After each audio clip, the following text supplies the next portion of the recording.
Bonjour Cynthia Fleury, Véronique Margron et Jean-François Delfrécy. Nous sommes sur la scène du Théâtre des Célestins de Lyon pour la 10e édition du forum Une époque formidable organisé par la Tribune en partenariat avec Slate. Ensemble, nous allons essayer de mettre en perspective éthique et démocratique ce que signifie bien vivre et bien mourir au moment où le projet de loi relatif à l'accompagnement des malades et à la fin de vie pourrait être remis en scène parlementaire. Je rappelle le contexte, des débats citoyens préparatoires partout en France, une convention citoyenne ad hoc exemplaire, un projet de loi enfin sur les rails et patatras. La dissolution de l'Assemblée nationale a brutalement mis fin à un enjeu de société cardinal, les conditions de mourir dans la dignité. Mis fin ou plutôt en suspens, car le sujet a suffisamment pénétré toute la société pour qu'il résiste à un contretemps politique. Peut-être même sera-t-il l'un des rares sujets partisans susceptible d'être relancé dans le nouvel hémicycle. Michel Barnier l'a promis, mais avec un risque, toutefois, que le nouvel exécutif décide d'y mettre sa patte pour y laisser sa trace, repoussant un peu plus loin encore la promulgation d'une loi. Que signifie aujourd'hui bien mourir? Comment bien mourir fait-il écho à bien vieillir, bien soigner, bien accompagner et même à bien vivre? Le nombre et l'acuité des questionnements éthiques que soulève le sujet sur la fin de vie, que disent-ils de l'état de notre société? Peut-on parler d'éthique de bien mourir comme d'éthique de bien vivre? Nos trois invités vont réveiller un débat fondamental qui enflamme et rassemble, qui divise et cimente, un débat duquel personne n'est écarté parce qu'il interroge chacun d'entre nous vis-à-vis de ses proches et bien sûr de lui-même. Jean-François Delfrécy, professeur d'immunologie, vous êtes aux commandes du Comité consultatif national d'éthique et avez présidé le Conseil scientifique Covid-19. Véronique Margron, vous êtes théologienne et présidez la Conférence des religieux et religieuses de France. Cynthia Fleury, vous exercez comme psychanalyste et philosophe. Vous êtes professeur titulaire de la chaire Humanité et Santé du CNAM. Votre dernier livre, La clinique de la dignité, est paru au Seuil il y a un an. Je rappelle en quelques mots le contenu de ce projet de loi qui va servir de base justement à notre dialogue. Il contient deux volets. D'abord, le renforcement des soins d'accompagnement dont font partie en premier lieu les soins palliatifs, avec notamment la création de maisons d'accompagnement, sorte de structures intermédiaires entre le domicile et l'hôpital qui accueilleront les personnes en fin de vie et leur entourage.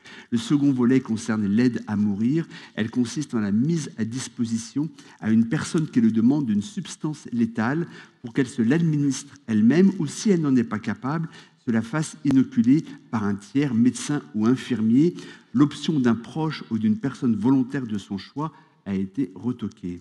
Les personnes qui pourront demander cette aide devront être majeures, aptes à manifester leur volonté de façon libre et éclairée, victimes de souffrances réfractaires ou insupportables, atteintes d'une maladie grave et incurable qui engage un pronostic vital en phase avancée ou terminale. L'échéance de court ou moyen terme a été, elle aussi, retirées. Elles devront être capables, ces personnes, de prendre leurs décisions en ayant conscience de la portée et des conséquences de leur choix, ce qui exclut les personnes souffrant d'une maladie psychiatrique qui altère leur discernement au moment de la démarche. Une clause de conscience, enfin, est instituée pour les professionnels de santé qui refuseraient de participer à la procédure et devront renvoyer la personne vers un confrère. Petite question d'introduction, un petit peu lourde, j'en suis d'accord, mais je vous fais confiance pour y répondre de manière assez rapide, assez dense. Que signifie à vos yeux bien mourir? Et à vos yeux de femmes et d'hommes, mais aussi de philosophes, de théologiennes et de médecins. Je commence avec vous, Véronique. Que signifie bien mourir? À vrai dire, je ne sais pas. Parce qu'il me semble que seul chacun pour lui-même pourrait le dire, et sans doute, quand il pourrait le dire, est-il trop tard pour le dire. Je pense que bien mourir, c'est, si on peut garder ce terme, ou mourir le moins mal possible, car ça reste compliqué de dire que la mort serait un bien, c'est déjà là où c'est compliqué. Je pense que si on veut garder cela, bien mourir, c'est avant tout être entouré, être estimé, être reconnu comme un sujet jusqu'à la fin, ne jamais être traité comme un objet. Je pense que c'est d'abord ça, bien mourir. c'est d'abord la réalité de la co-humanité, de l'alliance d'humanité, de la solidarité humaine avec la personne qui meurt. Et est-ce qu'on peut dire que bien mourir pourrait aller sans vieillir le moins mal possible? Le moins mal possible, qui peut dire aussi que la vieillesse est absolument un bien, tout en dépend des conditions, et même. Donc tout cela est un continuum, hein, mais je pense que sans proximité, sans entourage, je ne vois pas très bien comment on pourrait parler de bien mourir. Cynthia.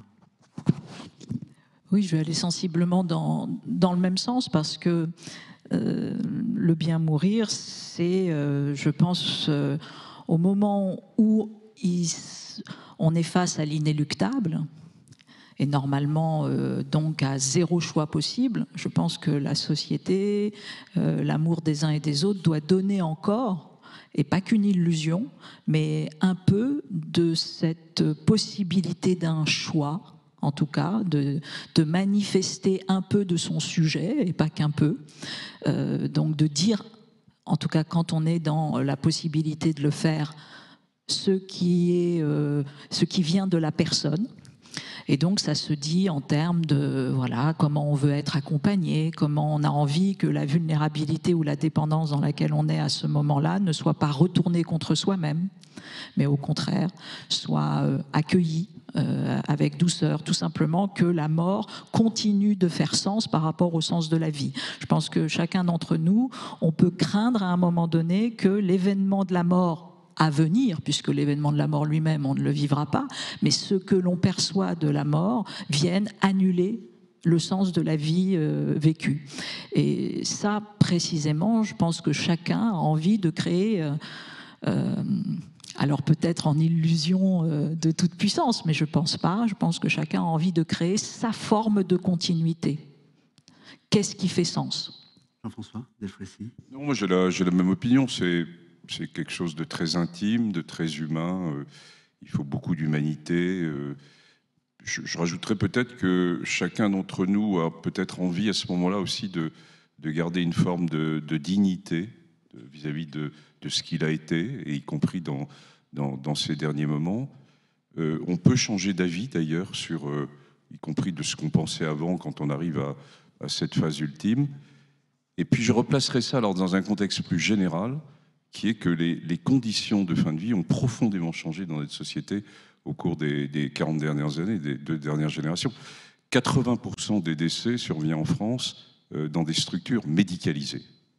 Hein, vous ne voyez plus les grands catafalques sur la sortie des immeubles lorsqu'il y a un décès. C'est-à-dire que la mort est partie dans une certaine mesure, ne fait plus tout à fait partie de la vie sociale. Hein. On l'a mise un peu à part et elle est confiée... Bon, vous allez me dire que c'est normal aux médecins. C'est pas non plus complètement normal. C'est autre chose. Hein. La médecine est peut-être à d'autres rôles. Enfin, on est là aussi, bien sûr, pour accompagner. Donc, n'oublions pas, 80% des décès dans des structures médicalisées. À qui mon corps, ma conscience, mon âme appartiennent-ils? Aux médecins qui décident? À Dieu, si on croit en son existence? Ou à moi seul? Je crois qu'on est là un peu au cœur du débat philosophique lié justement à ce projet de loi. Jean-François, vous êtes concerné par ces 3 items. Vous êtes croyant, vous êtes médecin et vous êtes un individu, une personne. Comment arbitre-t-on, au fond de soi, entre ces 3 identités, j'allais dire ces 3 facettes de l'identité qui ne sont pas toujours en cohérence? Alors, je suis d'abord président du Comité consultatif national d'éthique, qui s'est emparé de ce sujet en juin 2021, qui a sorti son avis en septembre 2022, et qui, rappelons-le, a ouvert, entre guillemets, cette grande période de discussion. J'insiste là-dessus parce que dans tout le débat qu'il y a eu autour de la fin de vie, qui n'est qu'une étape, entre guillemets, puisqu'on va y revenir à partir de janvier 2025, il y a 2 aspects. Il y a le fond qui est évidemment essentiel, qui est très intime, où jusqu'où va-t-on, jusqu'où porte-t-on, je dirais, la liberté d'un chacun. Et puis, il y a la forme, et vous l'avez évoqué, mais j'y réinsiste, c'est-à-dire sur un sujet aussi complexe, qu'on essaie de toucher la vie des citoyens. Et le Comité national d'éthique avait recommandé qu'on aille vers des grands débats, qu'on aille vers cette convention citoyenne. Et je suis, moi, très en faveur que sur les grands sujets de santé, mais pas que de santé d'ailleurs, la démocratie participative et la démocratie en santé puissent s'exprimer. Et je pense que c'est une très belle opportunité qu'il y a eu sur le débat sur la... On y reviendra parce qu'effectivement, ça pose des vrais enjeux, justement, et des ouvertures. Et qui dépasse la question même avec de la fin de vie. Et avec une démocratie délibérative au service, d'ailleurs, de la démocratie représentative, Bien qui, elle, sûr, on le sait, qui va l'aider. Mais je me permets d'insister, de vous poser de nouveau ma question, parce qu'elle vous touche, elle vous concerne individuellement. Comment arbitrez-vous en tant que médecin, en tant que croyant et en tant qu'individu? Alors, quand on est au Comité national d'éthique, on arrive avec ses idées, sa culture, sa religion. Enfin, voilà, je l'ai dit, je suis catholique pratiquant et je suis médecin. Cela dit, voilà, l'Église, entre guillemets, catholique, a pris plutôt une position réservée sur l'évolution de cette loi. Mais on peut être membre, je dirais, de cette communauté et penser différemment. Je l'ai pensé déjà depuis de très nombreuses années sur le VIH, sur d'autres grandes questions où je n'étais pas d'accord avec ma hiérarchie. Donc c'est aussi une liberté de citoyen. La démocratie participative, elle peut aussi s'exercer au sein de notre communauté religieuse. Et j'insiste bien là-dessus. Donc oui, mais au sein du CCNE, ces problèmes de religion, de dire on arrive avec je représente telle religion, telle autre ou tel courant de pensée, ça n'existe pas. C'est un exercice d'intelligence collective qui fait que on arrive avec une idée, on la module et puis il se construit finalement une pensée commune avec toujours la possibilité d'une minorité. Donc à titre personnel, voilà, eh bien j'assume en effet que je suis plutôt partisan avec personne n'a raison ou n'a tort hein, dans cette. C'est une question extrêmement difficile, extrêmement intime, mais je suis plutôt partisan de l'évolution vers une évolution de la loi sur la fin de vie. Et voilà, et je l'assume et je m'en explique par rapport à mes amis. Véronique, est-ce que vous, qui représentez l'Église qui est plutôt, enfin qui représentait, Oui, nous n'exagérons rien. Voilà, en tout cas, voilà, mais qui faites partie de l'Église. Vous ne la représentez pas, mais vous faites partie de l'Église. L'Église qui est hostile à ce projet de loi, comprenez-vous sa position? Êtes-vous aligné sur l'intégralité de sa position? Ou est-ce que dans certains domaines, comme ceux qu'évoque justement à l'instant Jean-François, prenez-vous vos distances avec sa radicalité? Je crois que ce qui est très compliqué, c'est qu'on est à un carrefour entre l'intime et le sociétal. La mort, c'est en effet très intime à chacun, la fin de vie, c'est très intime à chacun et à ses proches. Et puis c'est sociétal parce que les décisions prises par les uns en ce domaine, surtout dans la mesure où 80% d'entre nous mourront à l'hôpital ou dans des lieux de santé aujourd'hui, devient évidemment une question sociétale parce que les décisions des uns ont des influences sur les autres, puisque tout cela n'est pas privé.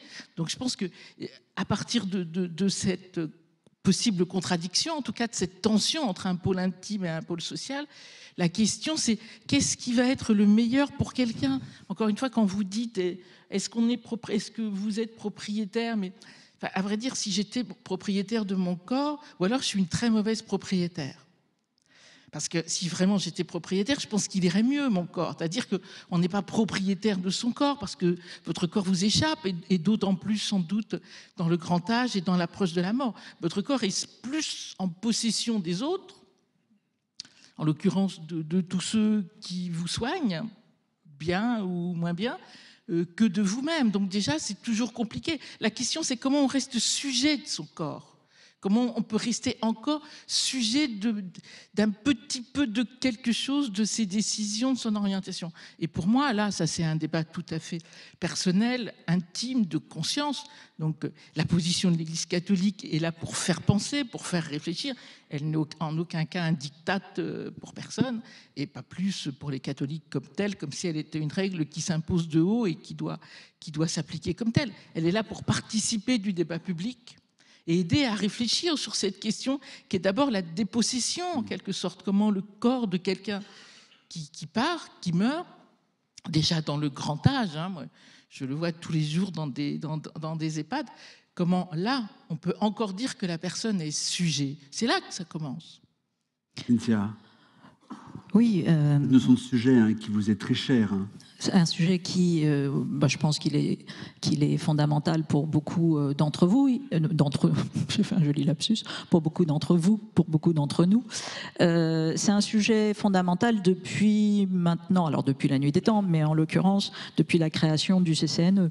Je regardais un petit peu les avis du CCNE, pas moins de 5, donc c'est beaucoup, et c'est très intéressant d'ailleurs parce qu'on voit malgré tout comment cette question essentielle, métaphysique, comment dire, inaltérable, en fait, a beaucoup changé. En 90, donc 91, avec un avis 26, il y a un point, je dirais, de refus. Il y a un rejet qui est posé. Et puis les années 2000, on a le terme quasiment problématique, euthanasie, exception d'euthanasie, et puis on va grimper comme ça. Et c'est très intéressant de voir que même à l'intérieur du CCNE, le terme d'euthanasie va s'effacer petit à petit pour laisser celui de fin de vie, qui raconte aussi autre chose, qui raconte qu'en fait, la fin de vie, c'est un cycle. C'est pas qu'un moment. En fait, la mort n'est qu'une étape finale de la fin de vie. Et donc, on ouvre véritablement à toute cette question de comment, dans l'entrée dans la vulnérabilité, la dépendance, éventuellement la perte petit à petit des facultés cognitives, comment on maintient sa dignité, comment on maintient son sentiment de sujet. Et voilà. Et puis on va avoir la question récemment de la sédation profonde, etc. Juste pourquoi, si vous voulez, aujourd'hui, où est-ce qu'on en est? Et la loi qui se présente semble quand même assez équilibrée. Elle semble assez équilibrée et elle est bien moins audacieuse que d'autres lois sur d'autres territoires. Et notamment de ce que la Convention citoyenne aussi avait préconisé au départ, qui était beaucoup plus large. Qui était beaucoup plus large. Vous avez des pays, hein, avec les problématiques que ça suppose, qui ouvrent la question aux mineurs. Vous avez des pays qui ouvrent la question aux maladies psychiatriques et aux souffrances psychiques et pas que physiques. Vous avez des pays qui ne sont pas au même endroit sur le fameux moyen, court, moyen, long terme, etc. Hein.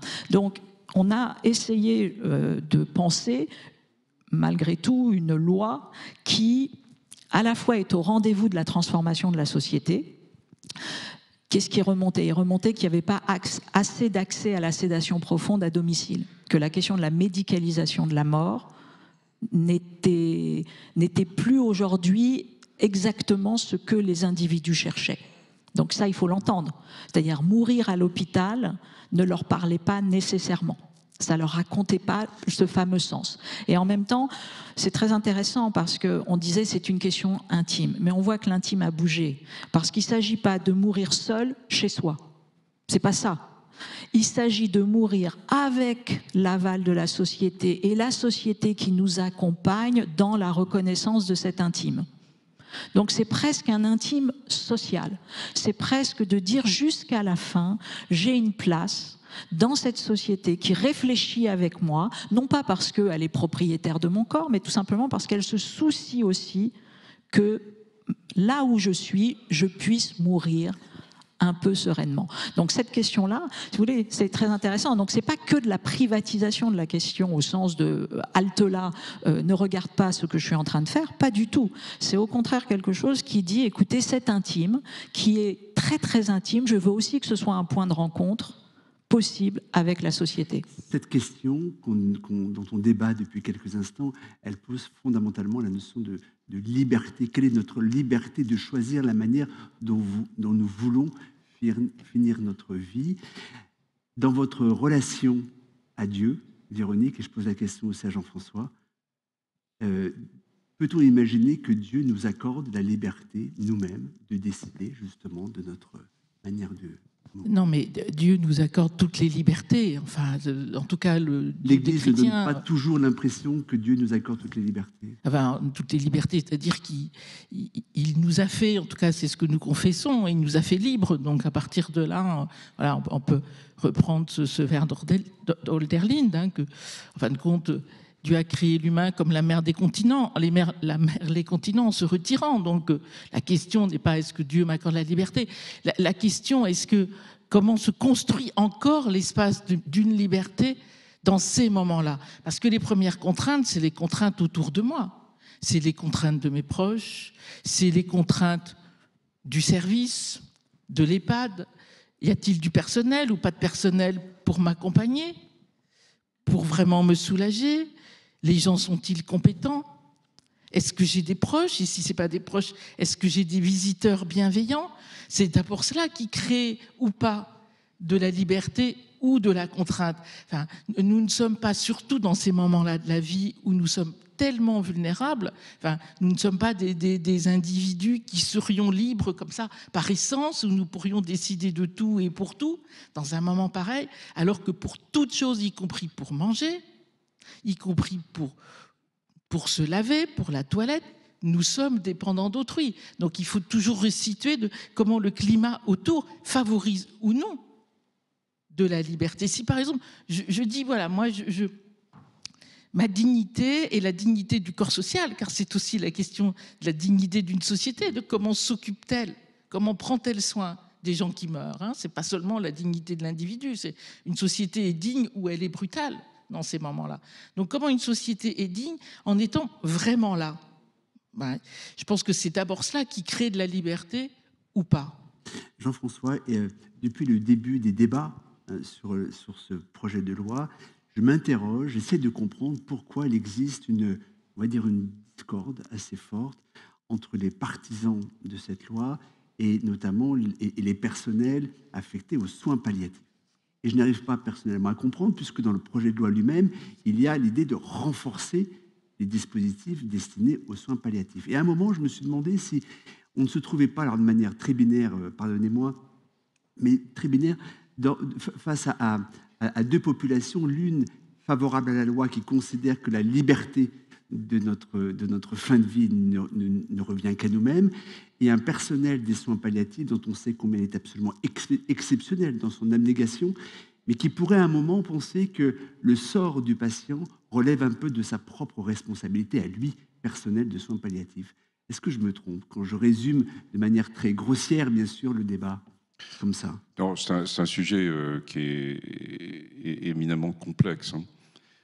Contrairement à ce que vous avez pu entendre en disant la France serait très en retard sur les soins palliatifs, c'est faux. Moi, j'ai connu, quand j'ai démarré ma carrière jeune médecin, on n'avait rien du tout. On n'avait pas du tout de lit de soins palliatifs, on n'avait pas de consultation antidouleur. Enfin, j'ai connu la période extrêmement difficile du démarrage du VIH-Sida, où on a été amené à prendre des décisions dans une grande... où on appelait au secours et personne ne répondait.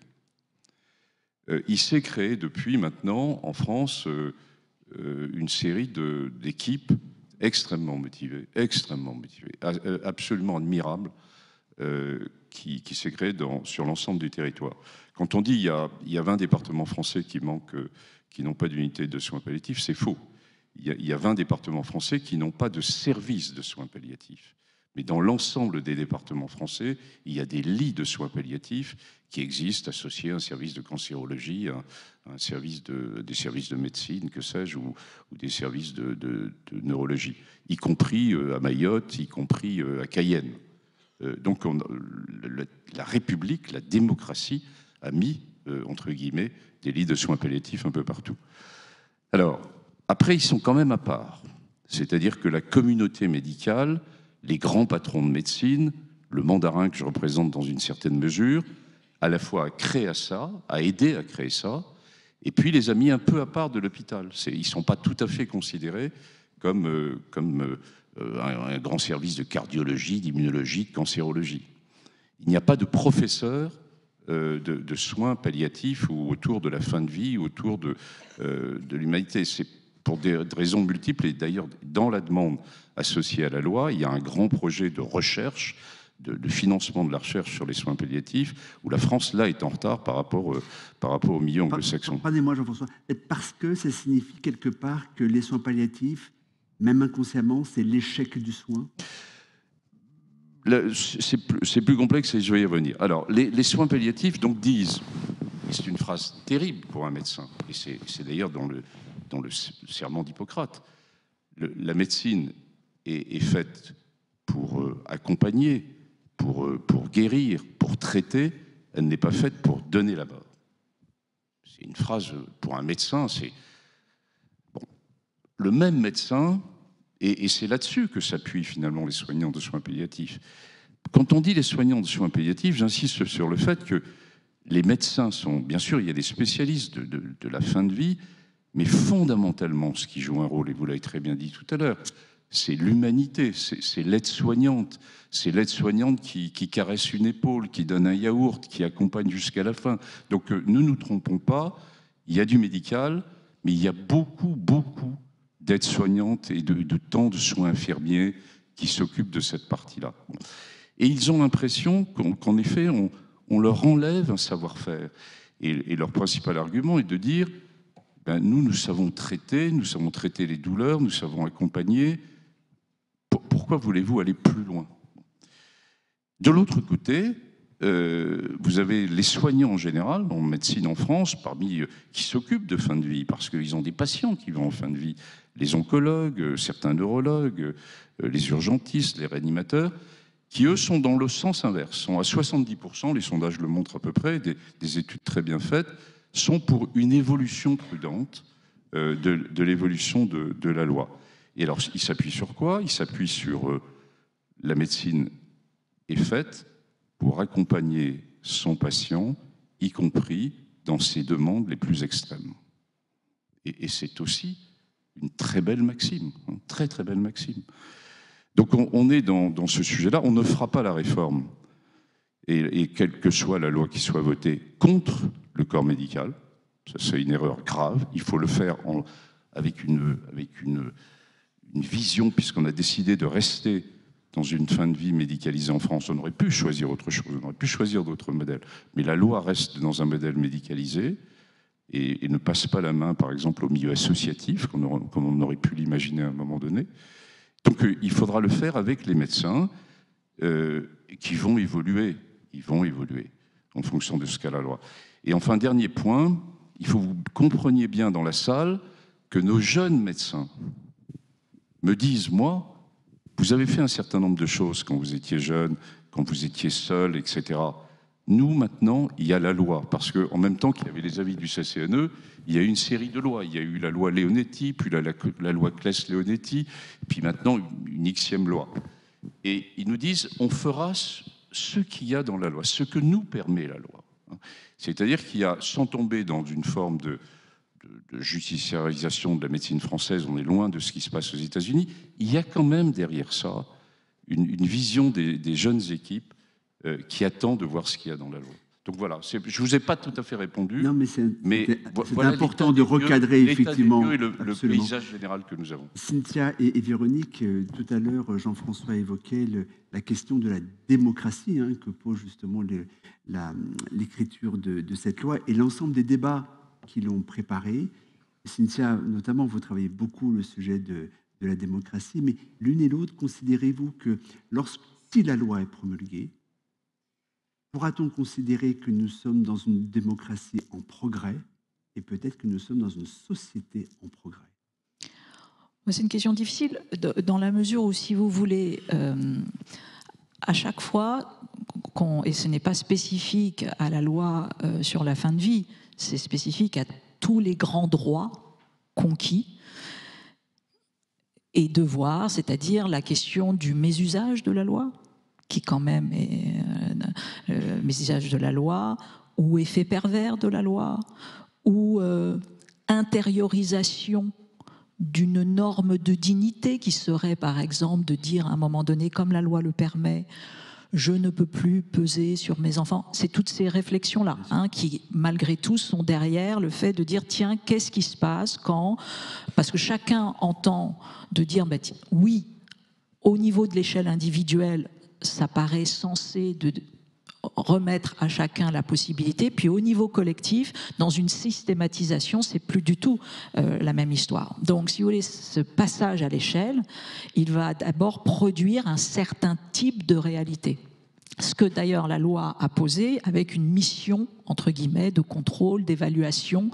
Et c'est ça qui nous permettra, si vous voulez, de mieux comprendre qu'est-ce qui se passe, qui fait usage de cette loi, qui éventuellement, comme on peut avoir dans certains pays, se rassure avec le fait que c'est possible, mais n'en fait pas usage, etc., etc. Bon. Donc, c'est dans cette appropriation de la loi qu'on pourra dire s'il y a progrès, entre guillemets, ou pas. Véronique.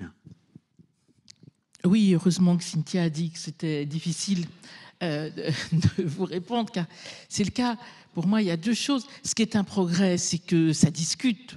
C'est la conversation sociétale et que cette conversation soit argumentée, c'est-à-dire qu'elle se fasse avec des gens qui ont des compétences à divers titres et donc pour éclairer les consciences, le jugement. Donc cela, c'est un progrès sociétal.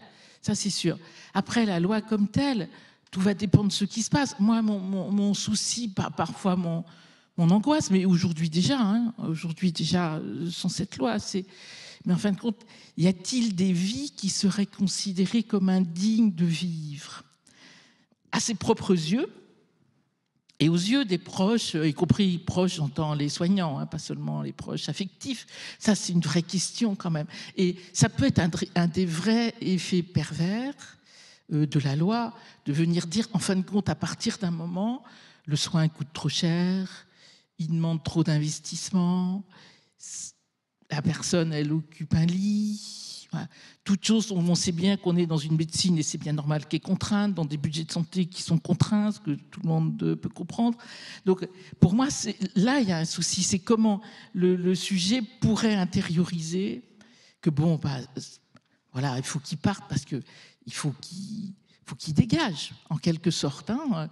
Donc, pour moi, ça, c'est un vrai problème. C'est-à-dire, comment on considère que y compris ce qu'on pourrait qualifier quand on voit dans certains EHPAD ou services de soins de suite ou de long séjour, comme des déchéances humaines, à nos yeux, à nous qui sommes encore sur nos deux pieds et verticaux. Est-ce que ce qu'on considère comme une déchéance, en tout cas extérieure, est-ce qu'elle mérite encore, elle, de l'attention, de l'amour, du soin médical et du soin d'humanité, ou pas? Et pour moi, là, il y a une question décisive. Et si on répondait non, alors là, c'est une régression, très clairement. C'est-à-dire, pour moi, là, nous allons vers une société brutale, de brute, quoi. Donc, la ligne de crête est très difficile entre les deux, quoi. Qu'est-ce qui va garantir que le sujet qui parle, il est porteur de toutes ces influences, comme chacun d'entre nous aujourd'hui déjà, mais au bout du bout, c'est bien lui et pas toutes ces contraintes, toutes ces influences qui le font parler. Jean-François, est-ce que l'on peut, pour rebondir sur ce que dit Véronique Margon, est-ce que l'on peut créer un cadre qui protège justement la loi de cette dérive possible? Alors oui, bien sûr, c'est une question qu'on a tous en tête. Hein. Le projet de loi tel qu'il était présenté d'abord n'était pas présenté comme un droit, il était présenté comme une possibilité offerte. Hein. C'est une loi qui se veut une loi de fraternité sur ce sujet ô combien complexe. Et il s'adresse dans des conditions extrêmement précises où il faut qu'il y ait le consentement éclairé du patient, de la personne, qui n'est plus forcément d'ailleurs un patient à ce stade-là, c'est de la personne, avec autour une décision qui est prise à la fois par le médecin qui s'en occupe, un médecin qui est en dehors, et une tierce personne. Donc, et enfin, c'est chez un adulte, et où le pronostic vital est réservé à moyen terme. Et il y a eu beaucoup de discussions sur cette affaire du moyen terme. Oui. Alors, sur le moyen terme, s'il y a des médecins dans la salle, vous savez tous qu'on se trompe hein, quand on dit le moyen terme vis-à-vis d'un patient donné. On se trompe, mais on ne se trompe pas tellement. Hein. Le court terme, c'est quelques jours. Le moyen terme, c'est quelques semaines à quelques mois. On se trompe, je me suis trompé. Je me suis déjà trompé. Voilà. Et à l'inverse, on ne se trompe pas non plus sur certaines affections. Il y a quelques affections un peu modèles, je dirais, de ce qu'évoquait la loi. Ces affections neurologiques, hein, du Charcot, de SLA, ou maintenant de Parkinson grave, qui sont assez proches de ça.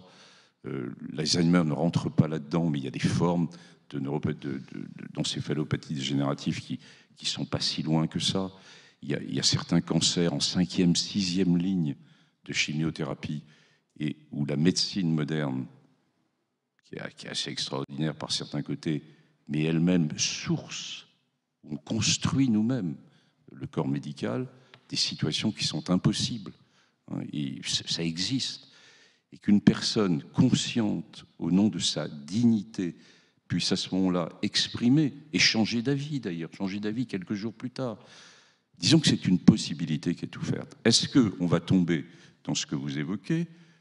Bon, je pense qu'il y a une série de garde-fous très forts qui ont été mis en place en France, par rapport à ce que d'ailleurs demandait la Convention citoyenne.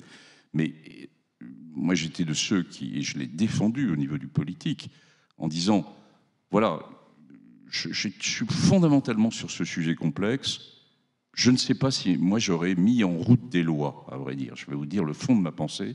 Je serais resté dans ce dialogue très particulier qui est celui du médecin par rapport à la personne qui est en face. Mais maintenant, on a les lois, et je vous ai expliqué que les jeunes médecins voulaient les lois. Et donc, il faut évaluer, avoir une évaluation sur ce qui se passe et se garder un certain nombre de garde-fous. Cynthia Fleury, la Convention citoyenne a soulevé 2 cas qui, au final, n'ont pas été retenus, mais qui posent la question justement du consentement éclairé ou du discernement. Que faut-il faire des mineurs? Première question. Secondo, que faut-il faire des personnes qui sont atteintes de pathologies psychiatriques? C'est un domaine que vous connaissez très bien. Et là aussi, le sujet a été mis de côté. A-t-on eu raison de ne pas aller plus loin, justement, dans la légalisation, justement, de la manière de légiférer sur ces cas particuliers, mais qui sont aussi des cas extrêmement douloureux, bien sûr. Je pense qu'il était difficile, de toute façon, de faire autrement. Dans l'histoire, si vous voulez, de l'appropriation citoyenne, sociale, française, nationale de cette question, c'était rigoureusement improbable, impossible. Mettre la question des mineurs, mettre la question des maladies psychiatriques, je pense, empêchait la loi.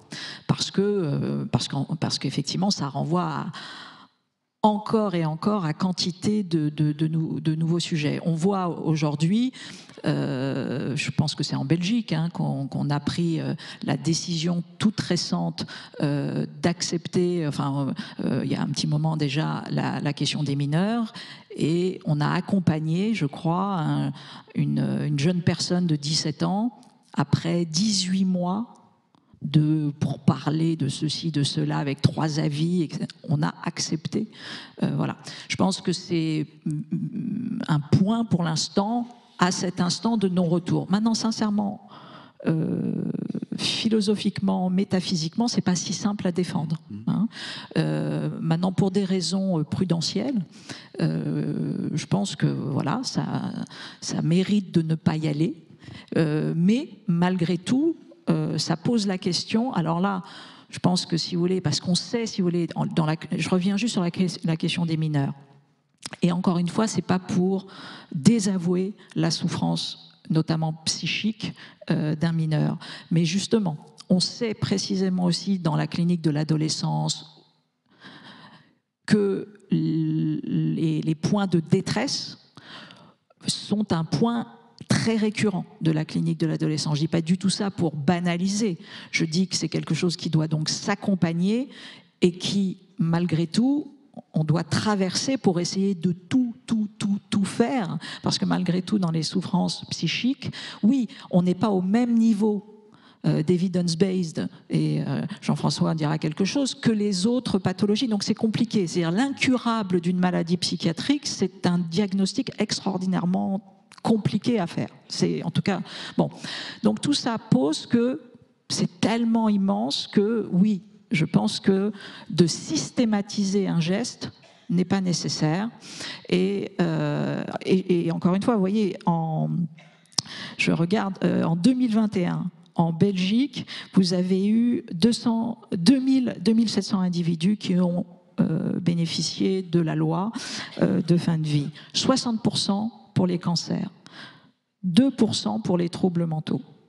C'est ça un peu le ratio. Donc c'est pas non plus, si vous voulez, ce que l'on croit, c'est-à-dire avec tout le monde, tous ceux qui traversent un épisode dépressif, réfractaire, vont aller directement choisir la fin de vie. Non, heureusement, c'est plus complexe que ça. Donc je pense qu'à la fois, il y a un respect absolu face à cette souffrance psychique qu'il faut prendre en considération et que sincèrement, en France, on ne prend peut-être pas assez en considération, d'où les grandes assises, états généraux, je ne sais plus, la grande cause nationale qui vient de commencer ou qui va commencer l'année prochaine, je ne sais plus, sur la santé mentale. Donc cette prise en considération de la santé mentale et pas que de la question psychiatrique est nécessaire. Mais voilà, je pense que oui, il valait mieux ne pas aller sur ce terrain-là. Juste avant de conclure, Michel Barnier a promis donc en 2025 le projet de loi serait de nouveau à l'agenda. Que faut-il en attendre?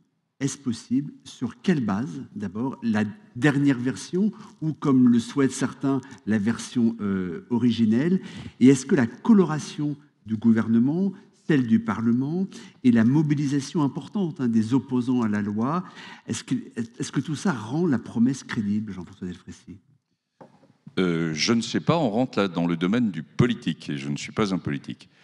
Non, je pense que cette loi, je vous rappelle que quand elle passe à l'Assemblée nationale ou au Sénat, chacun des députés, chacun des sénateurs est libre de son vote. Ce ne sont pas des votes qui sont des votes de parti, entre guillemets, même s'il y a bien sûr des positions. Qu'elle est assez transversale et qu'on a, me semble-t-il, en tant que citoyen, besoin de choses un peu transversales et horizontales en ce moment. Je pense, alors il y avait deux solutions, soit elle était déposée par des députés, ce qui a été déjà tenté d'ailleurs, et qui profite, entre guillemets, des possibilités qu'ont les députés de déposer à un moment donné une loi sur un sujet donné, ou bien elle était représentée par le gouvernement. Qu'est-ce qui vous semble? Et il y a des gens qui meurent mal au sens où la société devrait pouvoir les aider à ce que ce soit moins difficile. Encore une fois, on ne sait pas très bien ce que ça veut dire que bien mourir, mais au moins cela. Je pense à ce que vous disiez au tout début des maisons d'accompagnement. Nous, dans ma congrégation, nous voulions créer une maison d'accompagnement. Le projet est prêt, sauf qu'évidemment, l'Agence régionale de santé nous dit « c'est magnifique ce que vous voulez faire, mais moi, je n'ai pas de budget. Et peut-être qu'il n'y en aura qu'une, non pas par département, mais par région, donc ça veut dire un tout petit nombre en France. Vous voyez, c'est-à-dire que notre débat, aussi important soit-il, il ne faut pas qu'il occulte la situation aujourd'hui de dizaines de milliers, de centaines de milliers de gens qui sont concernés aujourd'hui par les conditions du moins mal vieillir possible dans le grand âge et du moins mal mourir possible. Donc pour moi, cela, c'est un enjeu capital et c'est presque cela ma ligne rouge, c'est que pendant ce temps-là, c'est toutes ces personnes, tous leurs proches en détresse qui attendent. Après, c'est ce que la ligne rouge, c'est ce qu'évoquait Jean-François Delfraissy tout à l'heure, c'est-à-dire que moi je crois profondément qu'une éthique de détresse est nécessaire, c'est-à-dire qu'il y a des situations de détresse auxquelles il faut pouvoir répondre. Maintenant, est-ce que la loi est le meilleur instrument?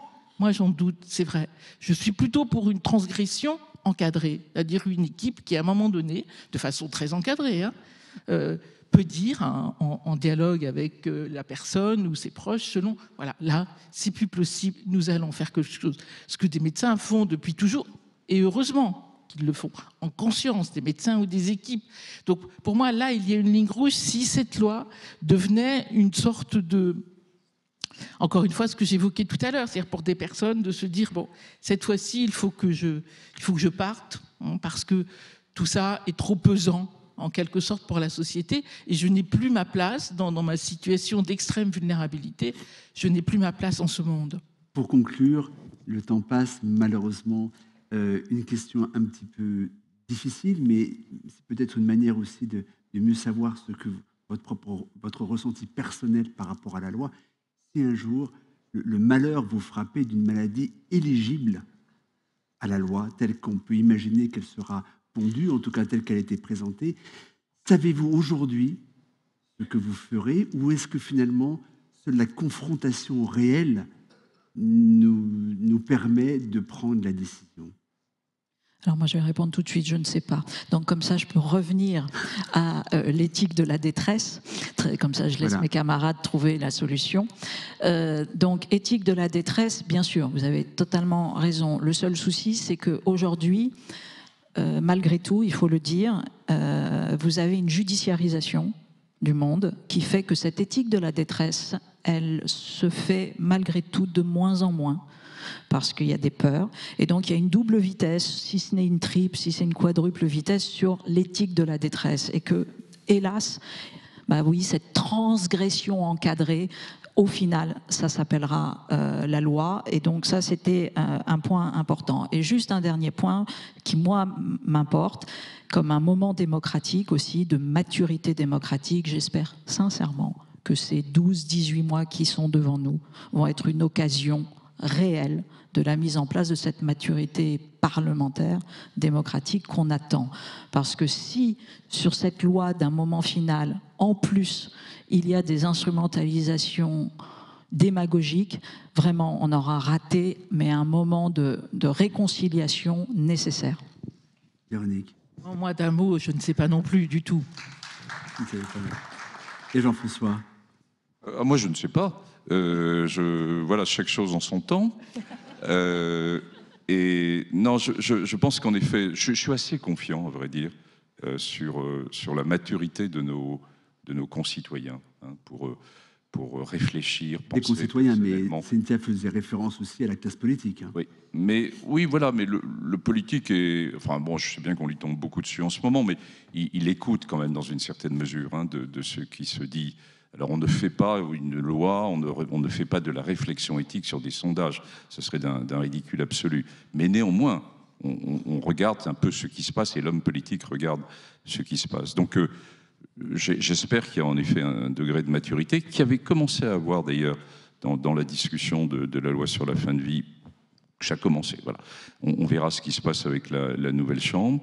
En tout cas, c'est un moment assez exemplaire qu'on pourrait avoir autour d'une construction de la démocratie et de la démocratie en santé autour de cela. Ça serait vraiment un très bel exemple pour d'autres sujets qui pourraient être portés indépendamment de la fin de vie. Quittons-nous sur cette belle note d'optimisme. Merci beaucoup Véronique Margron, Cynthia Fleury et Jean-François Delfraissy.